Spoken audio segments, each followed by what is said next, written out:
Choosing the right side hustle for you can be make or break. Choose the wrong one and you'll end up struggling, dreading doing it and making no money and ultimately giving up. But choose the right one and you can not only earn extra money, but you'll also be doing something you're actually enjoying, and you could end up learning extra skills in an area you're actually passionate about. If you want to get yourself a side hustle but you're struggling to pick one, then here are 9 perfect points to ponder that can get you in the right direction. Hey guys, my name's Andy and welcome to the channel. Number 1, consider your interests. So the first step in choosing a side hustle is to think about what you enjoy doing. Like when you get to a party, what won't you shut up about? What subject can you effortlessly talk about with your mates?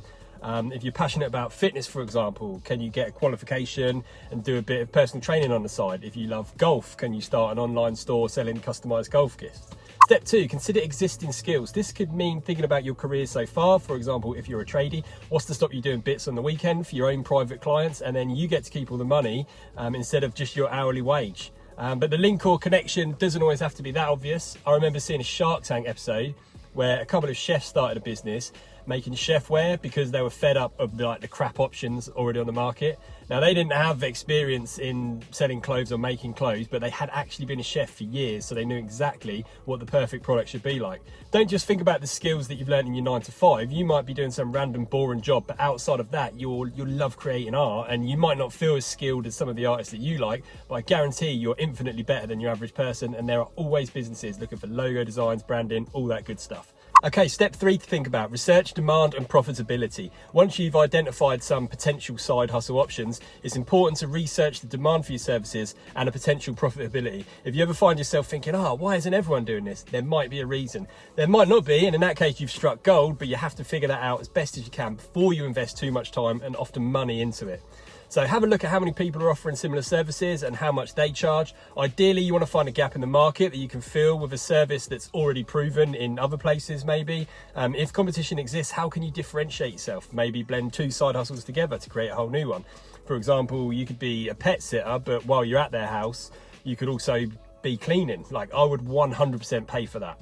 4, consider your availability when choosing a side hustle. It's important to consider how much time and energy you have to devote to it. If you have a full-time job or other commitment, you may need to choose a side hustle that allows for flexibility in terms of scheduling and workload.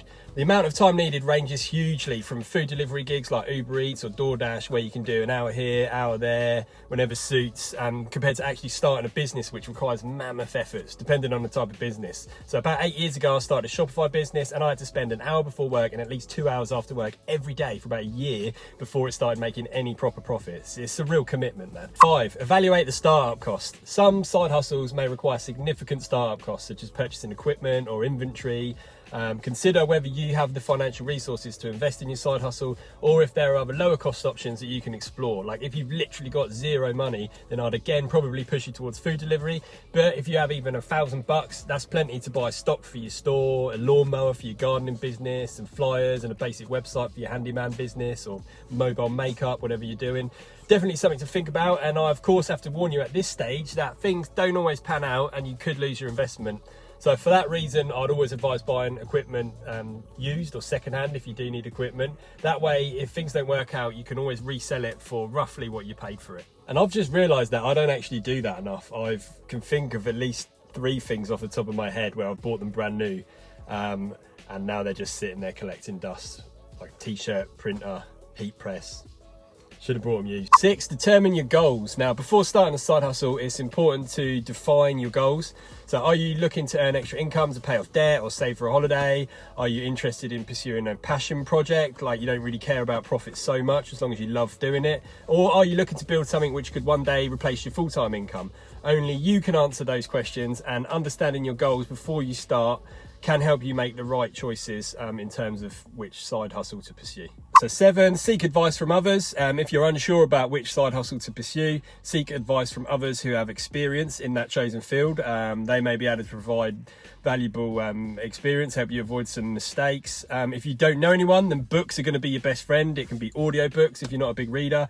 Podcasts and YouTube videos are also great. Just make sure that you don't spend too much time learning instead of actually doing. I also recommend subscribing to this channel if you want a fairly regular dose of side hustle content from a regular bloke who's not trying to sell you anything. Number 8, test your idea before committing fully to a side hustle. It's always a good idea to test the waters and get what's called a proof of concept. Consider taking on a couple of small projects or offering your service to people you know, not just to test demand, but also just to see if you even like what you're doing.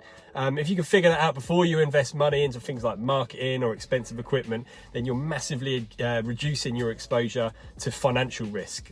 And finally, number 9, stay motivated and committed. Starting a side hustle is challenging, and it's important to stay motivated and committed to your goals. So set realistic expectations and celebrate your small wins, like your first customer, your 10th customer, your first $1,000. It's up to you what your targets are. For example, my next target for this channel is to hit 500 subscribers, at which point I'll celebrate by upgrading my camera so I don't have to use this antique iPhone 10 anymore. Choosing the right side hustle requires careful consideration and research. But by evaluating your skills, your interests, researching demand and profitability, considering your availability, evaluating startup costs, defining your goals, seeking advice from others, staying motivated, staying committed. By doing all those things, you can find the best side hustle for your unique situation and goals. And if you've already started and you are finding it difficult, just remember that it's supposed to be, basically. All the most worthwhile things are.